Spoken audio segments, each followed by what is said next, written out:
Student, देखिए आज BSc third year में मैं आपको कुछ इकोलॉजी बताऊंगी।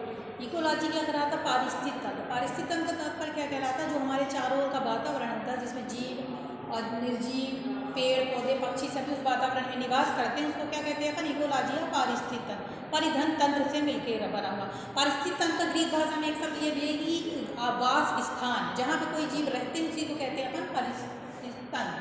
हीकल ने इकोलॉजी शब्द तथा ओडम ने इकोलॉजी शब्द प्रतिपादित किया था।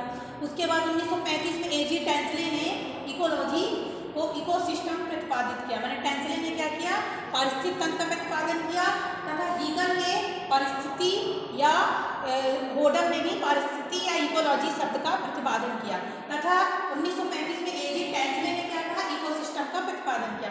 तो पारिस्थितिक तंत्र का तात्पर्य आपको समझ में आ रहा है? परिधन तंत्र, चारों ओर का वह वातावरण जिसमें विभिन्न प्रकार के जीव जंतु पेड़ पौधे एक साथ रहते हैं, या वास स्थान, उसे हम पारिस्थितिक तंत्र कहते हैं।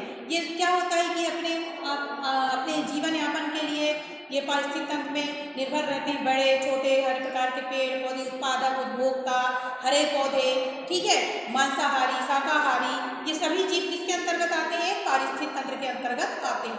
पारिस्थितिक तंत्र के अकॉर्डिंग मैं चार्ट के अकॉर्डिंग आपको समझा दूंगी, जिससे आपको पूरा समझ में आ जाएगा।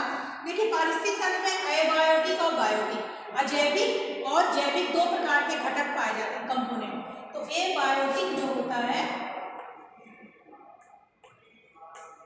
एबायोटिक कंपोनेंट,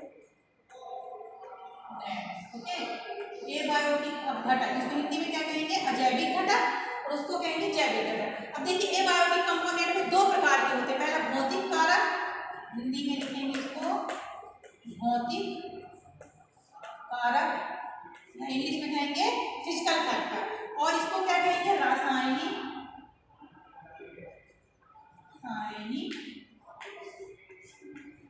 कारक, या क्या कहेंगे? केमिकल फैक्टर, है ना। तो जिसमें क्या एबायोटिक में अजैविक है, अजैविक मतलब उसमें श्वास की क्रिया, प्रजनन की क्रिया, ये क्रियाएं नहीं पाई जाती, इसलिए इनको क्या कहते हैं? अजैविक घटक। तो अजैविक घटक के अंतर्गत भौतिक कारक और रासायनिक कारक। भौतिक कारक के अंतर्गत पहला लाइट या प्रकाश, सूर्य का प्रकाश जो होता है, सनलाइट जो होती है, वो उसके अंतर्गत पहला क्या आएगा? लाइट या प्रकाश। दूसरा आएगा टेम्परेचर या ताप। तो ताप का मतलब तापमान कम ज्यादा हो सकता है, ठंडे स्थान का अलग तापमान हुआ, गर्म स्थान का अलग। तो ये क्या होता है? इसके अंतर्गत तापमान आता है। फिर उसके बाद आता है रेन या वर्षा, वर्षा यानी पानी। फिर उसके बाद हवा और आर्द्रता। तो देखिए, भौतिक कारक के अंतर्गत कौन कौन सी चीजें आ गई? पहला आ गया प्रकाश यानी लाइट, दूसरा हो गया टेम्परेचर, तीसरा हो गया रेन, चौथा हो गया विंड, और पांचवा क्या हो गया? ह्यूमिडिटी या आर्द्रता। तो ये किसमें लिखेंगे आप? भौतिक कारक में, जो फिजिकल फैक्टर कहलाते हैं। इसके बाद होता है केमिकल फैक्टर या रासायनिक कारक। पहला इनऑर्गेनिक और ऑर्गेनिक दो का, वैसे भी आपको मालूम है कार्बनिक और अकार्बनिक दो प्रकार के रासायनिक कारक होते हैं। तो इनऑर्गेनिक कारक यानी अकार्बनिक रसायन। अकार्बनिक रसायन के अंतर्गत पहला आएगा वाटर या पानी, दूसरा आएगा तत्व एलिमेंट, और तीसरी आएंगी गैसें, ठीक है। तो ये किसके अंतर्गत आएंगे? अकार्बनिक या इनऑर्गेनिक कंपाउंड या सब्सटेंस जो होते हैं, इनऑर्गेनिक सब्सटेंस जो होते हैं, उसके अंतर्गत ये आता है। तो वाटर में सीधा पहले पानी आएगा, एलिमेंट में तत्व आते हैं, तत्व एलिमेंट में क्या कहलाते हैं? तत्व। तत्व क्या होते हैं? दो प्रकार के होते हैं, सूक्ष्म और बृहद। तो मैक्रो एलिमेंट्स क्या कहलाएंगे? बड़े, जो बड़े बृहद होते हैं और जिनकी ज्यादा आवश्यकता होती है, उसको कहेंगे मैक्रो, ठीक है। जिसमें आएगा कार्बन, हाइड्रोजन, नाइट्रोजन और फास्फोरस। फिर माइक्रो, माइक्रो मीन्स होते हैं सूक्ष्म न्यूट्रिशन तत्व, ठीक है। एलिमेंट जो होते हैं, तो दो प्रकार के एलिमेंट्स हो गए। पहला हो गया बृहद पोषक तत्व, दूसरा हो गया सूक्ष्म पोषक तत्व। बृहद पोषक तत्व में कार्बन, हाइड्रोजन और क्या आ गया? फास्फोरस आ गया। सूक्ष्म माइक्रो में जिंक आ गया, मैग्नीशियम आ गया, कोबाल्ट आ गया और कॉपर आ गया। मोस्टली पत्तियों, हरे पौधे जो होते हैं उनकी पत्तियों के लिए आवश्यक होते हैं, ठीक है। तो ये फिर उसके बाद गैस आ गई, ऑक्सीजन आ गई, नाइट्रोजन आ गई, कार्बन डाइऑक्साइड। तो आपको ये ध्यान रखना होगा कि केमिकल फैक्टर में इनऑर्गेनिक सब्सटेंस जो होते हैं, इनऑर्गेनिक या अकार्बनिक में पहला पानी लिखेंगे, दूसरा एलिमेंट या तत्व लिखेंगे। तत्व को दो भागों में बांट दिया गया है, पहला हो गया मैक्रो, दूसरा हो गया माइक्रो। इसके बाद गैसेस हो गई, फिर ऑर्गेनिक कंपाउंड। ऑर्गेनिक क्या कहलाते हैं? कार्बनिक कंपाउंड, जिसमें कार्बन की मात्रा उपस्थित होती है, उसको ऑर्गेनिक कंपाउंड भी कहते हैं। कार्बनिक पदार्थ जैसे कार्बोहाइड्रेट। अब कार्बोहाइड्रेट में ग्लूकोज की तो मोस्टली आवश्यकता आपको होती है, शर्करा होता है, फ्रुक्टोज होता है ना, मोनो, मतलब कार्बोहाइड्रेट के जितने भी पोषक तत्व वो तो ऑब्वियसली सी बात है कि हमारे शरीर में आवश्यक हैं। उसके बाद दूसरा हो गया प्रोटीन, ऑर्गेनिक कंपाउंड में दूसरा प्रोटीन हो गया। देखिए आप सभी को मालूम है प्रोटीन हमारे शरीर के लिए आवश्यक होता है, क्योंकि प्रोटीन के द्वारा हमारे बालों का झड़ना रुकता है, त्वचा में चमक बनती है, नाखून नहीं टूटते हैं, मांसपेशियों में खिंचाव उत्पन्न होता है, एक्टिन मायोसिन के लिए आवश्यक होते हैं। तो प्रोटीन तो बहुत ही ज़्यादा आवश्यक तत्व होता है। फिर इसके बाद लिपिड या वसा, वसा जो फैट होता है, तो लिपिड चिकनाहट के लिए अत्यंत आवश्यक होता है, तो वसा कहलाता है। तो ऑर्गेनिक कंपाउंड में कौन कौन सी चीज़ें आ गई, कार्बोहाइड्रेट आ गया, प्रोटीन आ गया और लिपिड्स आ गए। इसके बाद हम आ जाते हैं बायोटिक। बायोटिक मतलब होता है जैविक, जिसमें श्वसन की प्रजनन की क्षमता पाई जाती है, ठीक है। तो वो क्या कहते हैं, जैविक, जैविक तत्व कहलाते हैं। तो जैविक घटक जो होते हैं कारक, तो पहला इसमें होता है प्रोड्यूसर।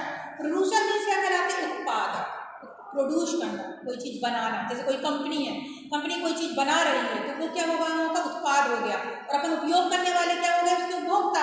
इसी प्रकार हरे पौधे क्या होते हैं, इसमें जैविक में उत्पादक होते हैं, क्योंकि सूर्य प्रकाश की उपस्थिति में ग्रीन प्लांट क्लोरोफिल की प्रेजेंटेशन में क्या बनाते हैं, भोजन बनाते हैं, तथा ये क्या करते हैं, CO2 को तो ग्रहण करते हैं और ऑक्सीजन को हमारे वातावरण में छोड़ते हैं। साथ ही इसमें न्यूट्रिएंट्स पदार्थ जो होते हैं वो भी हमें हरे पौधों से प्राप्त होते हैं। तो प्रोड्यूसर या उत्पादक प्राथमिक कौन हो गए, ग्रीन प्लांट्स हो गए।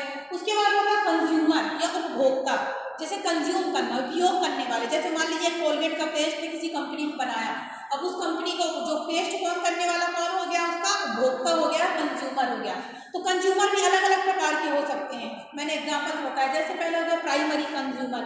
प्राइमरी कंज्यूमर क्या है, प्राथमिक उपभोक्ता। प्राथमिक उपभोक्ता क्या कहलाते हैं, जैसे कि मान लो काऊ हो गई, हरे पौधे को खाएगी, है ना, गाय हो गई, भेड़ हो गई, बकरी हो गई, ये प्राथमिक उपभोक्ता हो गए। सेकेंडरी कंज्यूमर में क्या हो गया, सेकेंडरी कंज्यूमर में भेड़िया हो गया, ठीक है, ये क्या हो गया, सेकेंडरी हो गया। टर्टरी या तृतीय कंज्यूमर उपभोक्ता क्या हो गया, शेर हो गया, पाइथान हो गया, ये टर्टरी हो गया, ठीक है। अब इसके अकॉर्डिंग भी अलग अलग प्रकार के होते हैं कंज्यूमर। देखिए शाकाहारी भी होते हैं और मांसाहारी भी होते हैं। मांसाहारी के जो होंगे उसके अंतर्गत शेर, चीते वगैरह आएंगे। शाकाहारी में छोटे छोटे पौधों को खाने वाले कीट आएंगे, कीटे वगैरह आएंगे, ठीक है, मोर वगैरह, ये सब क्या आ जाएंगे, इसके अंतर्गत आ जाएंगे। इसके बाद होगा डीकम्पोजर।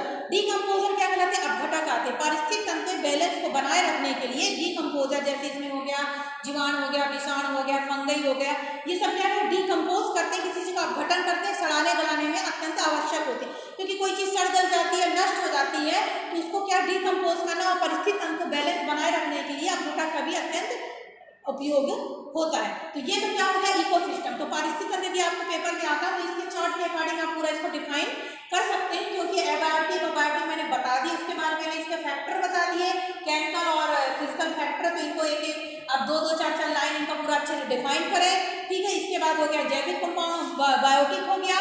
तो this is a your very most important question, कि हर साल रिपीट होता